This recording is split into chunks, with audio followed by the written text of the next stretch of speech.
নমস্কার বন্ধুরা, আমি চৈতালি আবার এসে গেছি আমার রান্নাঘরে নতুন একটা রেসিপি নিয়ে। আজকে আমি রান্না করছি, দেখো শুক্তো রান্না করবে। এই যে শুক্তো, সব এই যে ফুটি, কেউ বলে ফুটি, কেউ বলে বাঙি। এই যে বাঙি, আর হচ্ছে যে ঝিঙে কেটে নিয়েছি, আর এখানে বড়ি ভেজে রেখেছি, এখানে আদার রস নিয়েছি, এখানে তেজপাতা নিয়েছি, আর এখানে রাঁধুনি নিয়েছি।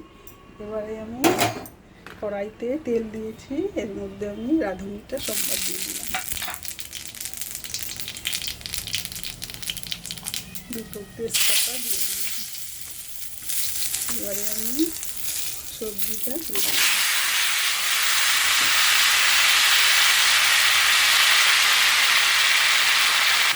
এবার আমি লবণ দিয়ে দিলাম, পরিমাণ মতো লবণ দিয়ে দিলাম।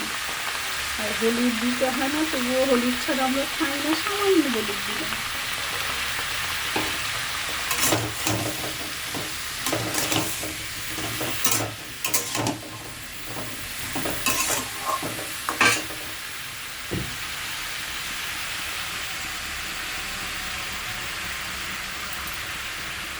এখানে আমি কাঁচা দুধ নিয়েছি,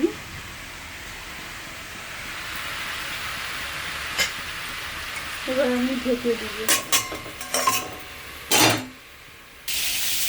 এবার আমি ঢাকনাটা খুলে দিয়েছি, আমি বড়িগুলো দিয়ে দিব, আদা রসটা দিয়ে দিলাম।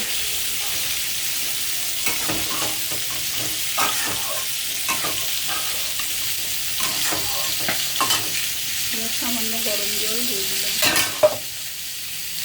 এখন আমি মিষ্টি দিয়ে দিলাম, কাঁচা দুধটা দিয়ে দিলাম।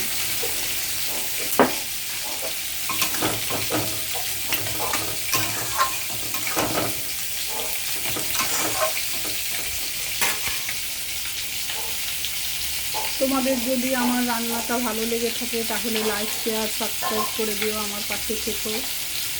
সবাই ভালো থেকো, সুস্থ থেকো। আবার দেখা হচ্ছে পরের ভিডিওতে। নমস্কার। আমি এখন গ্যাসটা অফ করে দিলাম।